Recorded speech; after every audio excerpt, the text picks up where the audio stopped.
Hi, Sequanda. I just want to let you know. Look, listen, really think about it for a second. I don't care about being famous, popular, or anything like that. Only thing I really want is the truth to be exposed. That's it. I want you to really think about it for a second. Because of your insolence and your ignorance, I'm suffering. I want you to really think about it.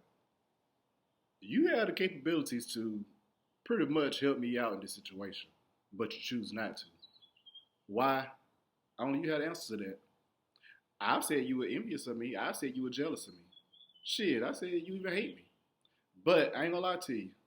I just throw shit on the wall to see what sticks. I don't know what your rationale is. I don't know what your reasonings are. But to be honest with you, whatever it is, I know for a fact that it will stop. I know that shit. I want you to really think about it. I said on another video, I know what the end is. It's death. I just work my way backwards. And once I work my way backwards, I tell myself, I know at some point I'm going to be very wealthy. I already know that shit. Why? Because I seen a long time ago that I want you and my brother to go to heaven with me. My heaven is Jeepers Creepers. Okay, what do I mean by that? Ask your brother. I said, my heaven? No, ask your daughter. I said, my heaven is this. I'm going to be the Jeepers Creepers monster. And I'm going to hibernate. And when I hibernate, I'm going to be Freddy Krueger. And I'm going to torture all of y'all. Whether in dreams or whether in reality. I'm going to always be there. That's heaven for me. And I said, all of y'all are going to be in my heaven. Because think about it. All of y'all are complicit, implicit, whatever is it that it is, you're in it. I call it shit. But whatever you want to say, it's okay. Now, why am I saying that? All right. Now, I'm going to say something. You're going to call it stupid. And you know who's going to call it stupid? Ryan Langlois. He's going to say, that motherfucker is retarded. Don't believe me? Watch this shit. All right. Sequanda, you are going to call Ryan Langlois. You're going to tell him, look, my brother deserves to speak before Congress. Not only that, he deserves to have the truth exposed about everything that y'all did to him. Now, you're not going to do this, Sequanda. And even if you did do that shit, Ryan is just going to laugh at you. Now, I'm also going to say, I'm taking Donald J. Trump to court. Why? Because shit, think about it. He's head of the military. Everything that happened to me was in the military. So now, shit, he got to address me.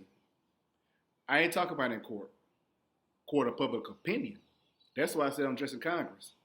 You're not going to sweep this shit up on the rug what you do to me and then expect for me to stay silent about the shit. Now, why am I saying that shit?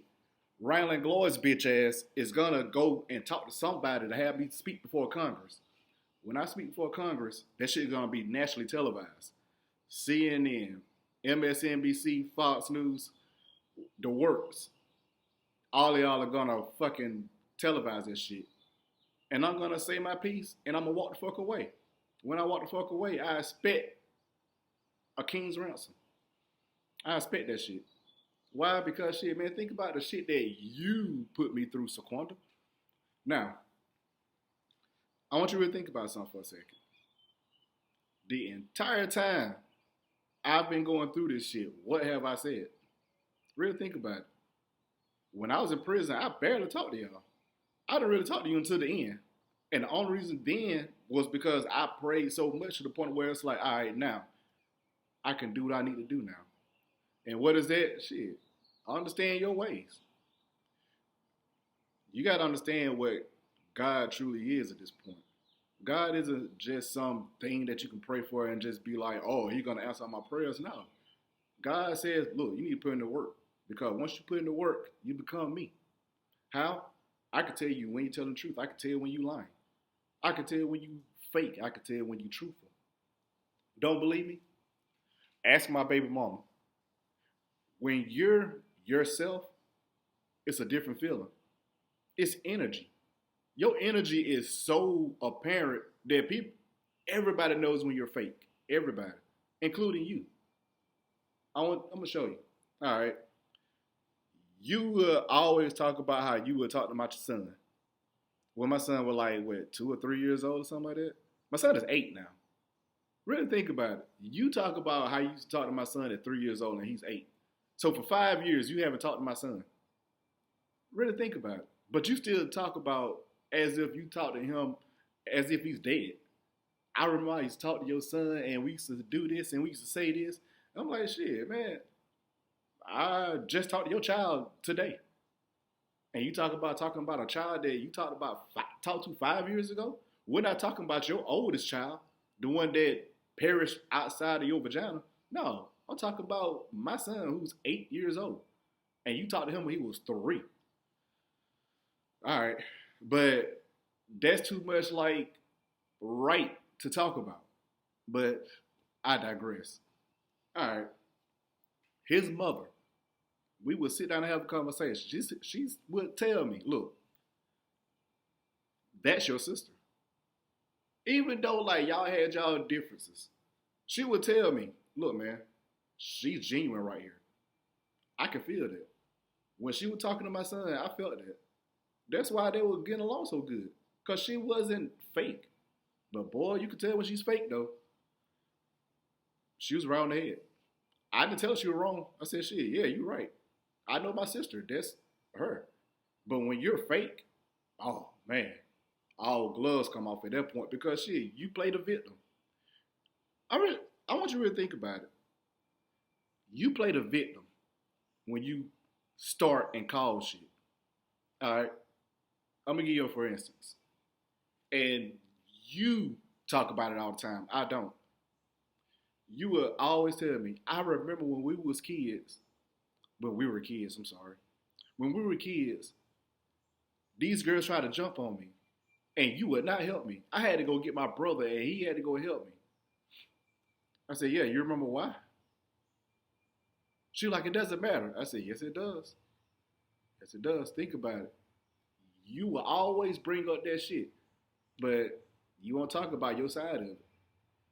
Man, really think about it. I was like 9 years old. You were like 7, and you did that shit. I said, they ain't got nothing to do with me. And I walked the fuck away. You were so hurt that you held on to this shit. Now, I want you to understand something. You would never look at shit from another person's perspective about you. About you now. Not just about anything else, just about you. Because if we're talking about everything else, yeah, you'll find somebody's other perspective when they're talking about somebody else.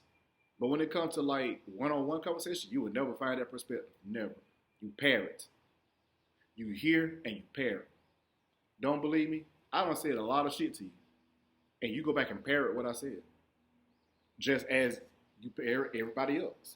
I'm like, God damn, man, you don't have no life of your own. You just take. Take. Now, why am I saying this shit? When you came to me and told me about them girls, I told myself, what did she say to these girls? I don't give a fuck about what these girls said. I don't, because I wasn't there, man. I might even go fight some girls because of your mouth. Think about it, man. I know how you are at home. I know how you are, truly. They may have started with you. But guess what, though? You could have walked away. Now, you could have started with them. They could have walked away. Doesn't matter. Those are a lot of possibilities in infinite ways of how this shit could have started. So you know what? I'd rather walk the fuck away because I know how you are. And you think I'm finna go come to your defense for that shit? Hell no. When I come to your defense, I come to your defense. All right, now, what am I saying? Remember, you were married to your baby's father's baby daddy, whatever you want to call it. Anywho, now, I told your oldest daughter, look, man, you need to forgive your dad, man. His dumb ass had some shit going on that he don't understand why he doing the shit from his childhood. And you want to do the same shit? Look, man, forgive him, man. If you don't, then guess what, man? Why am I talking to you? Really think about it. I'd rather not talk to you because you ain't forgive your dad. Because think about it. You would do the same shit to me. Now, the youngest one. I said, look, man, sort out your feelings. Sort that shit out. I understand that you feel this way about your dad, but really think about it, man. He is not there for you. So why are you sitting here pouting and being sad all the time and shit? All right, I'm gonna tell you something, little girl. If your dad was to get in a car accident and that shit blew up and his head came off, I would not care. Now, if your dad was on a train and that train exploded and everybody miraculously survived, and your dad got burnt to a crisp and he had to stay alive for 3 years as a burnt, crispy motherfucker, I would not care. Why? Because I wouldn't know. It's tantamount to somebody having that shit done to them in Indonesia. I would empathize with that shit if I heard about it. Cause I'm like, God damn, that is horrible. But guess what? I don't care. I don't know the motherfucker. That's how I feel about your dad. I was empathize if I heard that shit with him. You think I really think about it? You think I'm so heartless that I'm gonna look at a crispy motherfucker and be like, I don't feel bad for you? No. I could be in that situation. As that sarcophagus, hell yeah, man. Like, I'm like, shit, fuck that shit, yeah. But as a person, I'm like, I don't give a fuck, man. Think about it. I don't know you. I empathize with your situation, not with you. So I can walk the fuck away. Because I'm going to be like, boy, look at that.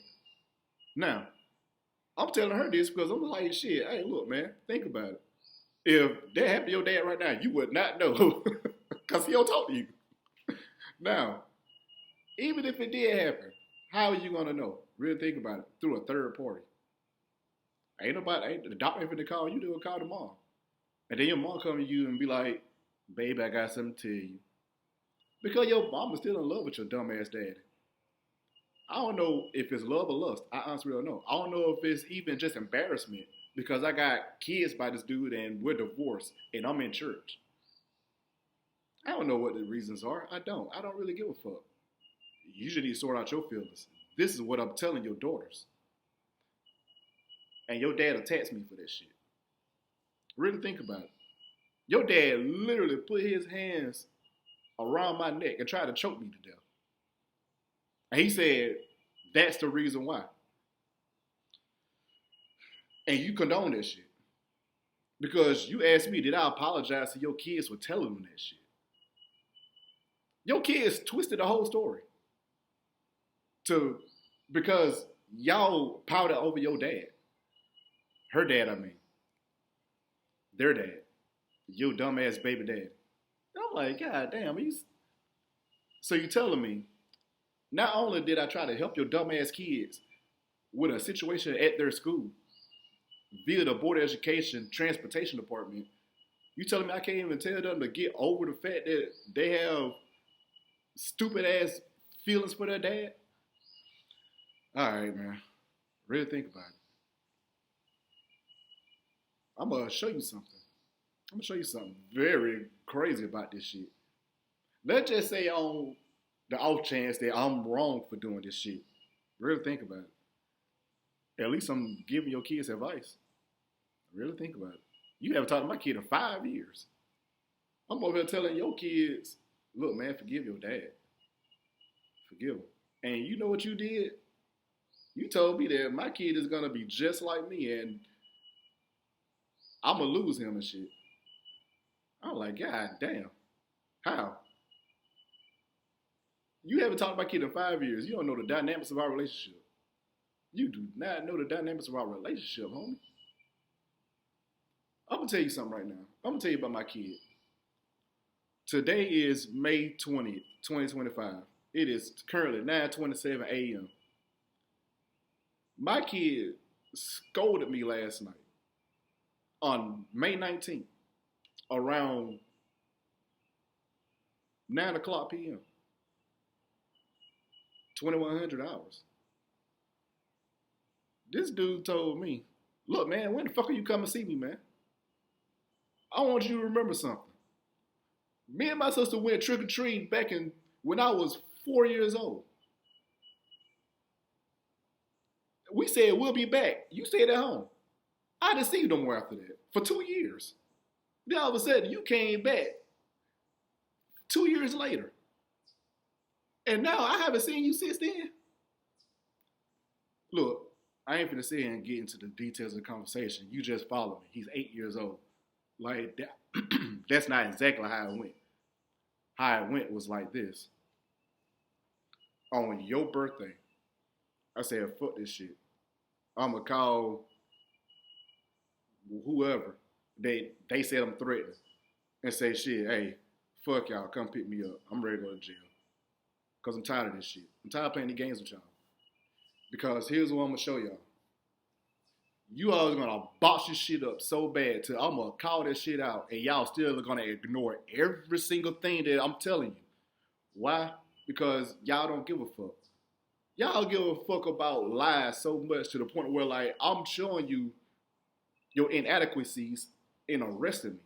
And you allow that shit to happen. All right, I'm going to stop it right here. I'm going to give you some more details after these messages.